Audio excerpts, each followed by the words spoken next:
एक बार एक सम्राट का पुराना वजीर मर गया। वजीर बहुत बुद्धिमान था, लेकिन अचानक उसकी मौत हो गई थी। तो नए वजीर की खोजबीन शुरू कर दी गई। साम्राज्य बहुत बड़ा था, इसलिए उसे संभालने के लिए एक बुद्धिमान और दूर की सोच रखने वाले वजीर का होना भी जरूरी था। पूरे राज्य में सबसे बुद्धिमान और समझदार व्यक्ति की खोज शुरू कर दी गई। इसके लिए पूरे राज्य में तरह तरह की परीक्षाएं आयोजित की गई और पूरे राज्य से विभिन्न समझदार और विचारशील व्यक्तियों को छांटा गया और फिर आगे उनकी और मुश्किल परीक्षाएं ली गई और अंततः केवल 3 चुने हुए व्यक्तियों को राजधानी लाया गया ताकि सम्राट उनकी परीक्षा ले सके।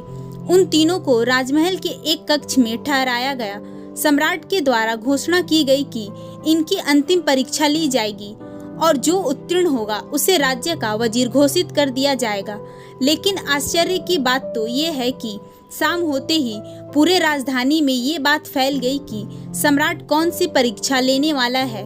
सारे नगर में उसकी चर्चा होने लगी। सम्राट बहुत ही अजीब परीक्षा लेना चाहता था। कल सुबह उन तीनों को महल के एक बड़े कक्ष में बंद कर दिया जाएगा और उस कक्ष पर बड़ा सा ताला लगा दिया जाएगा। वे ताला उस राज्य के कारीगरों और इंजीनियरों ने मिलकर बनाया था। उस ताले पर कोई चाबी नहीं लगती थी। ताले के ऊपर कुछ गणित के अंक लिखे हुए थे और वो अंकों में कुछ पहेली छिपी हुई थी। जो भी वह पहेली को हल कर सकेगा वही वह ताला को खोलने में सक्षम होगा। धीरे धीरे यह बात उन तीनों के पास पहुंच गई और वह तीनों को एक कमरे में बंद कर दिया जाएगा और बाहर ताला लगा दिया जाएगा जिसकी कोई चाबी नहीं है और उस ताले के ऊपर कुछ गणित के अंक खुदे हुए हैं। बस उसमें एक पहेली छिपी हुई है। तीनों में से जो भी उस अंकों को उनके पीछे छुपे पहेली को हल करेगा और दरवाजा खोलकर कमरे से बाहर आ जाएगा उसे ही वजीर बना दिया जाएगा। यह सुनते ही उन तीनों में से 2 बाजार की तरफ भागे और तालों से संबंधित गणित के विषय में जो भी किताबें मिल सकती थी वे सब ले आए और उनकी अध्ययन करने लगे। लेकिन उनमें से जो तीसरा था वह सबसे अजीब था। वो न तो कहीं गया न ही कोई किताब लाया और अंधेरा होते ही उठ के सो गया। बाकी दोनों ने सोचा कि डर के मारे सो गया। इसने परीक्षा में न बैठने का निर्णय कर लिया है या शायद इसे भरोसा नहीं है कि जो खबर मिली है वह सही है।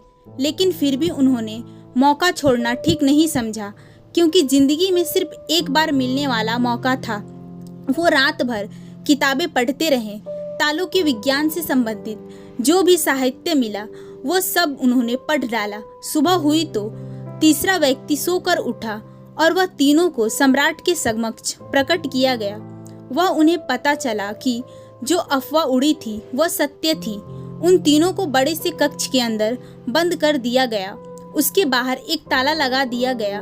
उसके ऊपर कुछ गणित के अंक खुदे हुए थे। सम्राट ने कहा, तुम तीनों में जो भी इन अंकों को छिपी पहेली को हल कर लेगा वही दरवाजा खोल के सबसे पहले मेरे पास आएगा। हम उसे वजीर बना लेंगे।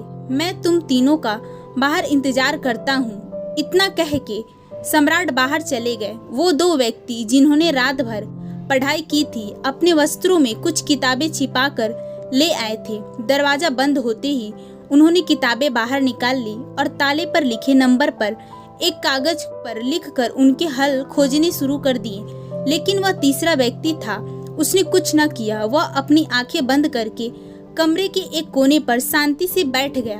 उसे बैठा देखकर वह दोनों हंसे और तंज कसते हुए कहा, क्यों हार मान गए? क्या कुछ करो तभी तो कुछ होगा। उन्हें लगा जैसे उसने हार मान ली है। वे डर गया है और अब वह कुछ प्रयास नहीं करना चाहता है। लेकिन उसका मन एकदम शांत था।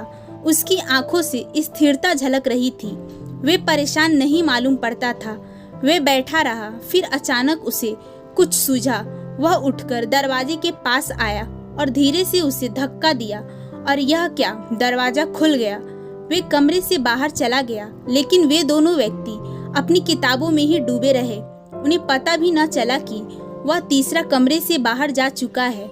उन्हें तो तब पता चला जब सम्राट उस तीसरे व्यक्ति को लेके अंदर आया और बोले, बंद करो अपनी ये किताबें। जिसे बाहर निकलना था वह तो कब का निकल चुका। यह देखकर वह दोनों दंग रह गए और पूछा, आखिर तुम बाहर कैसे निकले? सम्राट ने कहा। ताला तो लगाया ही नहीं गया था, क्योंकि बंद ताले को तो खोला जा सकता है, लेकिन जो ताला लगाया ही न गया हो उसे कैसे खोलोगे? ये आदमी तुम तीनों में से सबसे ज्यादा समझदार है, क्योंकि इसने समझदारी का पहला परिचय दिया। इसने ताले पर लिखे अंकों का हल करने से पहले ये जानने का प्रयास किया कि आखिर ताला लगा भी है या नहीं। वही आदमी असल में सबसे ज्यादा समझदार है, जो किसी भी समस्या का हल करने से पहले यह देख ले कि जिसे वह हल करने जा रहा है वह असल में समस्या है भी या नहीं। तो ये आदमी हमारे राज्य का सबसे समझदार व्यक्ति है।